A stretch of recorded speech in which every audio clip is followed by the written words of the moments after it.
Aujourd'hui, les pompiers sont à cran. Ils sont en sous-effectif et sont même devenus des cibles dans certains quartiers. Alors ça, c'est des impacts de cailloux ou d'objets divers. En fait, on reçoit malheureusement régulièrement. Donc, quand on intervient, souvent pour des feux de véhicules, comme celui-là également. Donc malheureusement, quotidiennement, on subit des agressions ou des guet-apens et on fait quand même notre travail parce qu'on est là.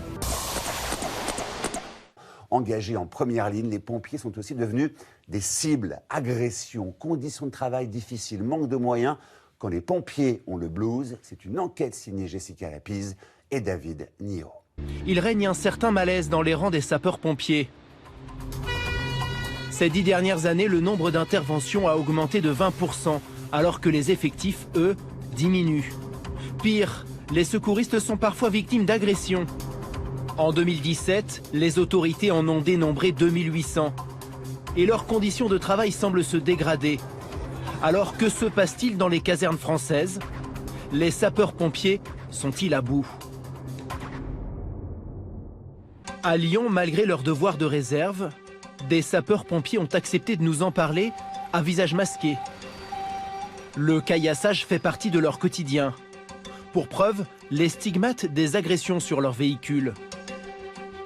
Alors ça, c'est des impacts de cailloux ou d'objets divers. En fait, on reçoit malheureusement régulièrement. Donc, quand on intervient, souvent pour des feux de véhicules, comme celui-là également. Donc malheureusement, quotidiennement, on subit des agressions ou des guet-apens mais on fait quand même notre travail parce qu'on est là pour ça.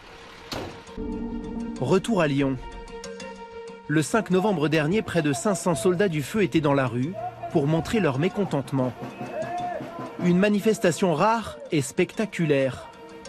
2 d'entre eux n'ont pas hésité à s'immoler par le feu pour interpeller les pouvoirs publics sur leurs revendications premières, le manque d'effectifs. Aujourd'hui, ces hommes sont toujours en grève et ils ne décolèrent pas. Pour l'année 2019, à Lyon, il manque 100 sapeurs-pompiers professionnels. Pour donner un exemple, il y a eu un feu de voiture dans un garage. Le propriétaire a utilisé un extincteur, ça n'a pas suffi, mais il a réussi à contenir le feu. Il était à 500 mètres d'une caserne, et pas de pompiers dans cette caserne. Du coup, c'est des pompiers qui sont à 17-18 km, qui sont venus pour éteindre ce feu de voiture. Mais le feu de voiture s'est propagé au garage. Et aujourd'hui, le malheureux propriétaire, du coup, a dû avoir une cessation d'activité. Et c'est là où c'est des choses extrêmement importantes. Il manquerait plus de 4000 hommes sur tout le territoire. Parallèlement, le nombre d'interventions a explosé. 800 000 en plus sur la même période. Du coup, aujourd'hui, les soldats du feu ont parfois du mal à faire face.